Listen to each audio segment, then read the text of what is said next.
Спустя 77 лет солдат Великой Отечественной войны из Обьячева Михаил Морозов подал весточку своим близким. Его орден Красной Звезды нашли белорусские поисковики, а односельчанка бойца Юлия Асташова смогла объединить волонтеров разных стран, чтобы награда вернулась на родину солдата. Подробности у Евгении Розовой.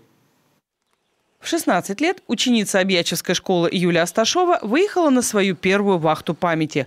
В Новгородской области, в Старорусском районе, где полегли тысячи солдат, и зародилась ее любовь к поисковому делу. В первый же день работы, когда мы вышли в лес, выходим мы в лес, где шли сражения. Мной были найдено оружие, это винтовка Мосина, после чего я поняла, что, скорее всего, здесь лежит боец. Рождение 3 детей поставило на паузу поисковую работу. Но спустя 11 лет после своей последней вахты Юля вернула из небытия не просто солдата. Совершенно случайно девушка увидела в интернете информацию об ордене Красной Звезды, что нашли под белорусским Витебском. Принадлежал он бойцу из Обьячева Михаилу Морозову.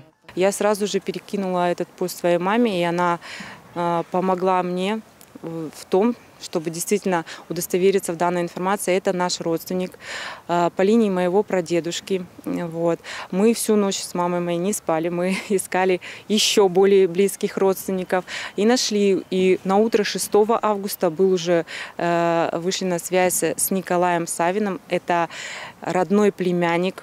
Михаил Морозов был разведчиком и командиром роты. Сражался на Западном и Сталинградском фронтах. Орден Красной Звезды наш земляк получил за храбрость и боевые заслуги. Во время разведпоиска на территории Белоруссии сержант в числе первых ворвался в немецкую траншею и, подавив вражеское сопротивление, взял в плен языка. И таких эпизодов в биографии обьячевского героя немало.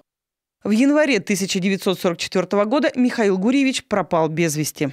Мы предполагаем что поскольку он был разведчиком, скорее всего, чтобы не попасться немецким захватчикам и чтобы его не распознали, так скажем, возможно, он этот орден снял, куда-то положил или просто в ходе боя, даже, может быть, есть такой вариант, что скинул даже такие версии, либо элементарно каким-то образом потерял.